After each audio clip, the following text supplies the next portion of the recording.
The second Caliph of Islam,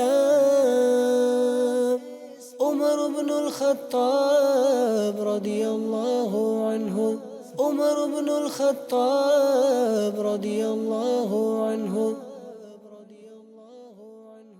الحمد لله رب العالمين والصلاة والسلام على خاتم النبيين أما بعد فأعوذ بالله من الشيطان الرجيم بسم الله الرحمن الرحيم الصلاة والسلام عليك يا رسول الله وعلى آلك وأصحابك يا حبيب الله الصلاة والسلام عليك يا نبي الله وعلى آلك وأصحابك يا نور الله. Dear viewers of Madani Channel, welcome once again in our new episode of our program, the second Caliph of Islam, Umar Bin Khattab رضی اللہ عنہ. And now we're discussing about the matters after Farooq Azam رضی اللہ عنہ became Caliph. We've spoken about his virtues, his excellences, the greatnesses that he had, and the one of the most prominent features of his seerah is after he became Caliphate and how he expanded the Muslim boundaries far and wide, and what great law of land he established, the judiciary that he introduced, and how beautifully he looked after his subjects, the people who were within his within the Muslim empire, within the Muslim caliphate, under his caliphate, and how beautifully he radiallahu anhu fulfilled the needs of everyone, whether they were those who were living nearby him or those who were living in faraway lands. So now we're talking about Farooq Azam radiallahu anhu and his matters after he became Caliph. So inshallah we will continue our discussion in this regard further.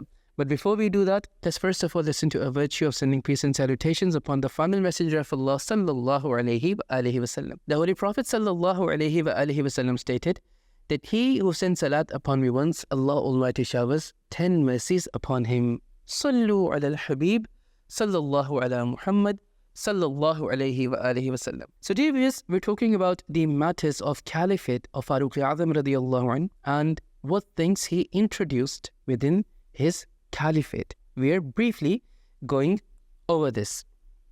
It is commonly observed, dear viewers, that before getting a post, before getting a rank, a person's attitude, his character is different. But after getting to a certain rank, his attitude, his behavior changes. Many a times there's a negative change in the behavior of the person, and at times we also see positive change in the behavior of a person. Now, in the worldly terms, if you talk about it, an ordinary individual, he behaves differently before getting to any senior post. But once he gets to an official post, to an elevated rank, now all of a sudden his behavior would change. And this is quite commonly seen as well out there in the society. And unfortunately, most of the times this change is a negative change where people misuse their power. But when it comes to the second Caliph of Islam, our master, Sayyiduna Umar Farooq radiallahu anhu, Allahu Akbar, there was a change in his behavior as well, in his character as well. But this change was enhancement in his great traits. There was an enhancement in his spirituality, in his taqwa, in his forbearance, in all the positive traits that you can think about. There was an enhancement in his trait. Dear viewers, the remarkable judiciary system that he introduced and the remarkable system that he introduced to look after his subjects within his caliphate, it is second to none. Its example is not seen in the history of mankind. Inshallah, in our coming episodes as well, we will briefly discuss these very facets of his caliphate. But today, let's first of all talk about those things that he initiated after he became the caliph. Now, dear viewers, a very beautiful form of worship that is practiced by Muslims every year during Ramadan, which is known as Taraweeh.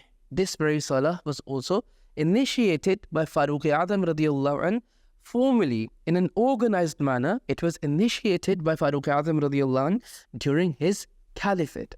So Sayyidina Abdurrahman bin Abdul Qari radiallahu anhu, he reports that once I came to masjid with Farooq Azam radiallahu anhu during Ramadan, and what we saw there was that people were offering Taraweeh Salah separately, individually, in different forms. So some people were offering Taraweeh Salah individually and some were offering in Jama'at.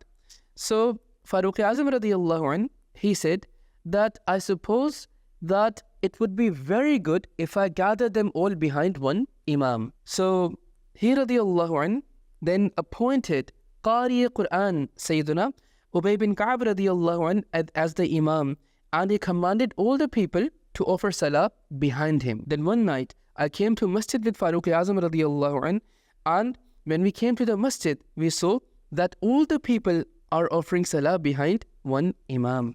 Now seeing this scene, Farooq Azam radiallahu anhu became extremely happy, and he said, "Ni'mal bid'atu hadhihi," meaning that this is a great bid'ah, this is a great way, subhanallah. So Farooq Azam radiallahu anhu, he was the one who initiated Tarawih Salah in an organized manner, in a formal manner during his Caliphate. Sayyiduna Umar ibn Khattab radiallahu anhu, who was appointed as the Imam by Farooq Azam radiallahu anhu, he reports that Farooq Azam radiallahu anhu commanded him during Ramadan to be the Imam in Tarawih Salah, and he said that people keep fast during the day very nicely, but in the night they're unable to recite Quran in a beautiful fashion in Tarawih. It would be very nice if you could establish the Jamaat of Tarawih and make them listen to the Quran. So upon this, Sayyiduna Umar bin Khattab radiallahu anhu said that, "Ya Amirul Mu'mineen, O leader of the faithful, that this wasn't practiced before, as in this hasn't been practiced before." To which Farooq Azam radiallahu anhu replied that, "I know that the Jamaat of Tarawih was not practiced before, but it is a good action." Thus, Sayyidina Umar bin Khattab radiallahu anhu led people in Tarawih Salah of 20 units. So 20 rak'ah of Tarawih was offered by Umar bin Khattab radiallahu anhu as Imam, and other followers, they followed Umar ibn Khattab radiallahu anhu in Tarawih for 20 rak'ah of Salah. So Farooq Azam radiallahu anhu was the one who initiated this beautiful practice, this beautiful form of worship during his very era, and he said that this is a beautiful way, this is a great way, something beautiful which has been initiated. The dear viewers, we're talking about Farooq Azam radiallahu anhu and his state after he became the Caliph. If we talk about the simplicity of Farooq Azam radiallahu anhu, even after he became the Caliph, we would be amazed to know that there was a time when Farooq Azam radiallahu anhu was not the Caliph. And even at that time, his simplicity was second to none. And from a rational point of view, one may argue that, yes, at that time, he didn't hold any worldly prominent rank. He didn't hold any elevated rank from worldly perspective. So it was perhaps easier for him to have simplicity in his nature, or to practice simplicity in his nature. But then a time came when Farooq Azam radiallahu anhu became the leader of the believers. He became the Khalifa of the Muslims, and he became a Caliph of extreme awe, immense awe and grandeur. He was someone that listening to his name, the enemy would tremble with fear. He was someone who was the leader, the commander of the believers, commander of that land whose boundaries had expanded far and wide. Such a leader of such great awe and majesty. He had so many things under his control, but yet his simplicity, even after he became the leader, was second to none. It was exemplary. The example of it cannot be seen in the history. Now, Abdullah bin Amir bin Rabi'a radiallahu anhu, he reports this narration. He says that I was with Farooq Azam radiallahu anhu during the journey of Hajj from Mecca to Medina. And on the way back, Farooq Azam radiallahu anhu did not put up a camp anywhere, a tent anywhere. And there wasn't any building either in which he radiallahu anhu could get shade. He had only one piece of leather which he would lay on the ground, and he would rest upon it. Or he would place it on a tree and sit under its shade, have rest under its shade. Just imagine, dear viewers, that he is a leader of the believers, and yet his simplicity is at such a level that he wouldn't set up any camp, any tent for himself. He wouldn't go under the shade in any specific building. He wouldn't have any such arrangements made for himself. He would rest on the ground, just a piece of leather. That's all what he would have. And he would use it to place on the tree and just rest under its shade. This is the being of Farooq Azam radiallahu anhu, who is our master, and this is the legacy that he's left behind for us. Now, dear viewers, we can understand that as and when we grow in ranks, as and when we get higher and higher in position, at the same time, our lifestyle also changes. At the same time, we also start incurring more and more expenses. At the same time, we also start acquiring more comforts of life. Of course, through halal means I'm talking about. Anything which is done through haram means that impermissible, that's a sin. But normally, even through halal means, we look to acquire all the luxuries and comforts, which of course is permissible. But the simplicity of Farooq Azam radiallahu anhu was such, dear viewers, that if we talk about the total expenditure that he incurred during the journey of Hajj, you would be amazed to know that how much did he spend during the journey of Hajj. Now, before we listen to that, dear viewers, many fortunate brothers and sisters, they would have performed Hajj. And we know that when we go to Hajj, there's so many needs. And how much expenditure do we incur? We all know how does this all work. But Farooq Azam radiallahu anhu, dear viewers, it is stated that Sayyiduna Yasar bin Numair rahmatullah alayh, he says that Farooq Azam radiallahu anhu asked me that how much have you spent in the journey of Hajj? And he says that I replied, only 15 dinar, 15 dinar, the total expenditure incurred by Farooq Azam radiallahu anhu in the journey of Hajj. Allahu Akbar. Can you imagine the leader of the faithful, the leader of the believers, the leader of the Muslim empire, who was known to be the great Umar, Sayyiduna Farooq Azam radiallahu anhu, whose examples are given in the history, that a leader of such awe and majesty, but yet how simple life he chose to live, that even during the journey of Hajj, the total expenditure of his was only 15 dinar. Allahu Akbar. Now, dear viewers, another beautiful practice of Farooq Azam radiallahu anhu was that in the very first year of his caliphate, he radiallahu anhu would lead people or appoint someone to lead people to perform Hajj. So in the first year of his caliphate, he appointed Sayyiduna Abdul Rahman bin Auf radiallahu anhu to be the leader of people in order to make them perform Hajj. And afterwards, after the first year, until the end of his life, Farooq Azam radiallahu anhu, he himself led people in Hajj. Allahu Akbar. So for continuously 10 years, he radiallahu anhu made people perform Hajj himself. He himself was the leader of people was performing Hajj. And he radiallahu anhu performed his last Hajj in 23 Hijri, in which were also Azwaj Mutahharat radiallahu ta'ala anhun. Now, during his caliphate, Sayyidina Farooq Azam radiallahu anhu performed 3 Umrahs. The first one in Rajab 16 Hijri, the second one in Rajab 17 Hijri, and the third one in Rajab 22 Hijri. So these are the 3 Umrahs that Farooq Azam radiallahu anhu performed during his caliphate. And Hajj, Allahu Akbar, from the first year onwards, he radiallahu anhu, until the end of his life, led people in Hajj himself. Subhanallah. Now, dear viewers, another remarkable initiation that Farooq Azam radiallahu anhu initiated was enlightening masajid. Subhanallah. And there's beautiful account behind this as well, where the 4th Caliph of Islam, the Lion of Allah, Sayyiduna Ali al-Murtaza karramallahu wajhahu al-Kareem, he went out in the first night of Ramadan, and he sees that there are lanterns on masajid and people are reciting the book of Allah. They're reciting the Holy Quran. Now, seeing this, he radiallahu anhu says that, O Amir al-Mu'mineen, Farooq Azam radiallahu anhu, may Allah enlighten your grave in the same way as you enlightened masajid with the Quran. Subhanallah. Look at the beautiful practice of Farooq Azam radiallahu anhu and the beautiful dua of Sayyidina Ali al-Murtaza karramallahu ta'ala wajhahu al-Kareem. So Farooq Azam radiallahu anhu enlightened masajid with lanterns and with the recitation of Quran. And Ali al-Murtaza karramallahu wajhahu al-kareem, he becomes extremely happy for seeing masajid being enlightened with lanterns and with the recitation of Quran. And how beautifully he gives dua that, "Oh Umar, may Allah enlighten your grave in the same way as you enlightened other masajid with the Quran." Subhanallah.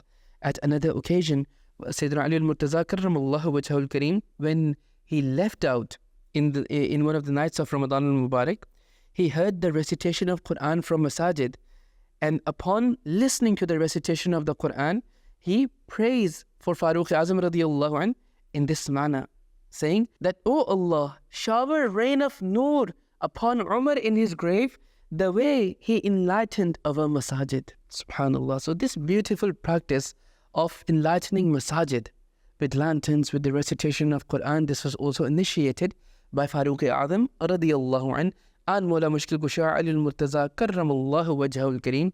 He became extremely happy by seeing this, and he also supplicated for Farooq Azam radiyallahu anh. Now dear viewers, let's talk about the benefit system. I'm using the word benefit system for us to understand it better, because we know that many times government, it gives benefits to its citizens, financial incentives, which we over here in the UK refer to as benefit system. So Farooq Azam radiyallahu anh was the first one who made his caliphate, his kingdom, the kingdom that he ruled upon, that very state, a welfare state. And he appointed benefit system within his kingdom for many people. We'll inshallah talk about this in our next episode as well.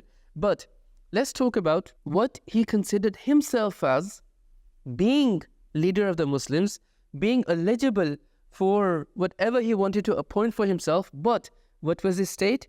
That in relation to Baytul Mal, the treasury, in this relation, he radiyallahu anh had considered himself just as a layman, just as an ordinary Muslim.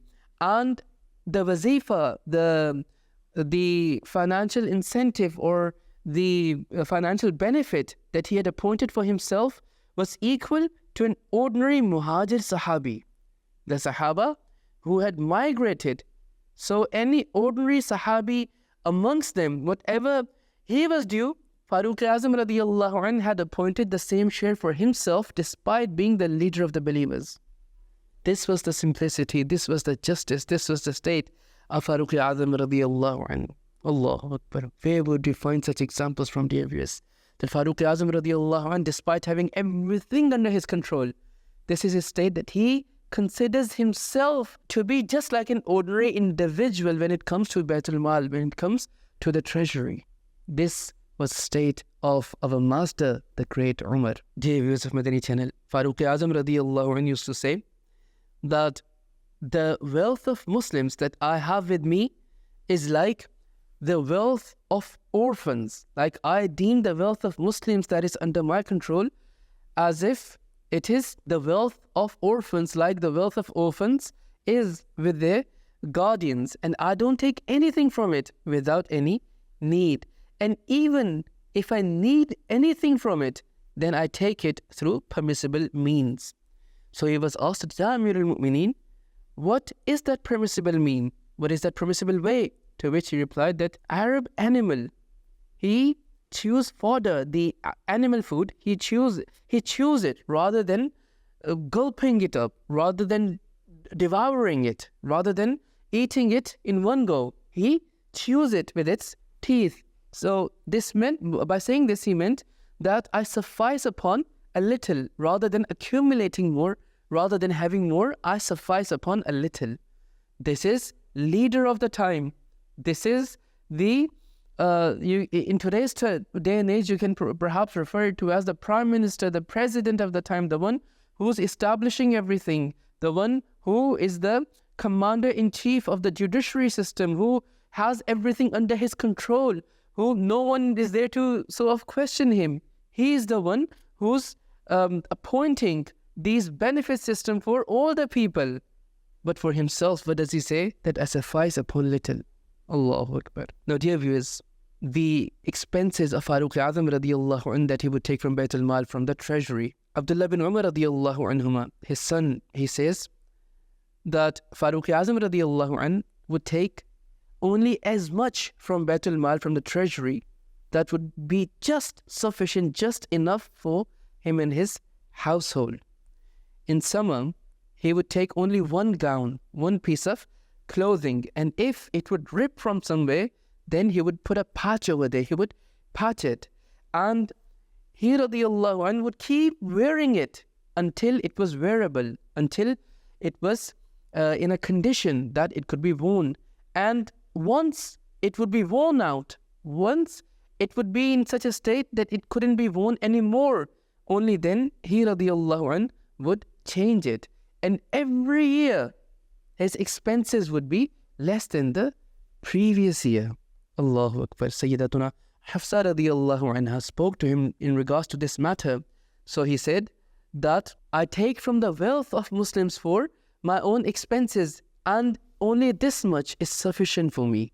Allahu Akbar. You can imagine, dear viewers, that Farooq Azam radiallahu anh, how cautious he was in this regard and how careful he was in relation to the wealth of Baitul Mal.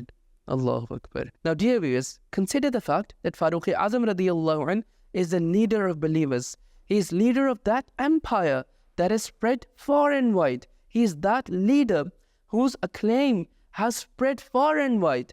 He is that leader from whose name the enemy trembles with fear. He is a leader of immense grandeur, a leader of immense majesty, someone who's known far and wide. He is that leader. But, dear viewers, do you know how much he would spend upon himself and his household on daily basis? Would you like to know what was the amount that he would take for his own spending and to spend on his household, on his family? On daily basis, dear viewers, it was only 2 dirhams. Allahu Akbar. 2 dirhams daily for expenditure for his own self and for his family, dear viewers. Where would you find such examples from, dear viewers? 2 dirhams on daily basis. Whereas when it came to have benefit system in place for other people, he gave them quite a lot, and he wanted everyone to be rich. He wanted everyone to be self-sufficient. He wanted everyone to be looked after very well from financial perspective. And he did that as well. But when it came to himself, Allahu Akbar, 2 dirham daily, not only for himself, for his household as well. 2 dirhams, dear viewers. Allahu Akbar. In our next episode, we will discuss more in detail regarding the benefit system that Farooq Azam radiallahu anh introduced. Now, dear viewers, Farooq Azam radiallahu anh, what his food was, especially after he became the Caliph. So Sayyiduna Ibn Abi Mulaika radiallahu anh narrates that there was dry piece of bread and old olives placed in front of Farooq Azam radiallahu anh. And in the meanwhile, his servant came and he said that Sayyiduna Utbah bin Farqad radiallahu anh is standing outside and seeking permission to enter. So he radiallahu anh gave the permission and said that call him inside. So when he came inside, he saw the food that was placed in front of Farooq Azam radiallahu anh. So Farooq Azam radiallahu anh said to him that, "Oh Utbah, come and sit by us and eat." So when he started to eat, he could not chew the dry bread. And he said that, "Oh Amir al-Mu'mineen, do you not have the food that is known as huwari?" Huwari is a flour in Arabic. So Farooq Azam radiallahu anh, he replied that, "Pity upon you, the food that you are talking about, is that available to every Muslim?" To which he replied, "No." So Farooq Azam radiallahu anh said that, "Oh Utbah, do you want me to acquire all my blessings in this dunya and I'm left with nothing in the hereafter?" So dear viewers, again, look at the mindset of Farooq Azam radiallahu anh. Allahu Akbar. He is not having good, lavish food. And what does he say? That is it available to every Muslim? And he is sufficing upon dry piece of bread which cannot even be chewed by other people. They struggle to chew it. And that is the food of the leader of the Muslims. That is the food of that individual whose acclaim has spread far and wide, whose examples are given even 1400 years after. He is that leader. And what is he chewing? What is he eating? What is he sufficing upon? Dry piece of bread, old olives, and such dry piece of bread which other people cannot even chew. Similarly, Sayyiduna Khattab radiallahu anh reports that Farooq Azam radiallahu anh came to Sham, and such fine food was prepared for him, which he had not seen before. Now, when the food was presented in his court, so he said that this food has been prepared for me.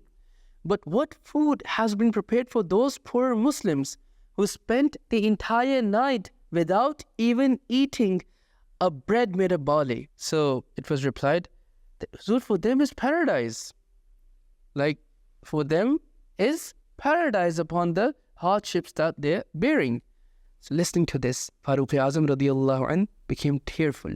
He radi Allah anh started to shed tears, and he said that if our share is in this food, meaning in this fine food, and they take Jannah, paradise, in their share, then they spend night with a big difference, great difference between us and them. Again, dear viewers, look at the mindset of Farooq-e-Azam radiallahu anhu, that fine food is presented before him, halal, tayyib rizq, but he's thinking about poor Muslims. And when he's told that for them is Jannah, Allahu Akbar, but does he say that if our share is in this food, in this lavish food, in this fine food, the poor Muslims, they have taken their share in the form of paradise, then they spent their night with a great difference, big difference between them and us. Allahu Akbar. Here, because this was the state of Farooq-e-Azam radiallahu anhu after he became the Caliph. So, the great legacy, the great lesson, dear viewers, that we learn from the life of Farooq-e-Azam radiallahu anhu is that no matter what phase of life you are in, no matter how elevated a rank you possess, never ever forget Allah subhanahu wa ta'ala. Never forget people. Always look after people. Always be kind and nice to them. Farooq-e-Azam radiallahu anh, he looked after his people. He looked after the well-being of his people. But yet, when it came to himself, Allahu Akbar, he suppressed his nafs. Whereas he radiallahu anh is the leader of those who will enter paradise. He radiallahu anh is the most superior after Abu Bakr Siddiq radiallahu anh. But yet, look at his character, look at his seerah. Allahu Akbar. These few facts that we mentioned before you, dear viewers, today is after he became Caliph. Allahu Akbar. May Allah Almighty shower His choicest of mercies and blessings upon our leader, our master, Umar Bin Khattab radiallahu anh, and forgive us all without accountability for his sake. Ameen. Bijahi khatamin nabiyyin sallallahu alayhi wa alihi wa sallam. Sallu ala al-Habib sallallahu ala Muhammad sallallahu alayhi wa alihi wa sallam. The second Caliph of Islam, Umar bin Khattab radiyallahu anhu. Umar bin Khattab radiyallahu anhu.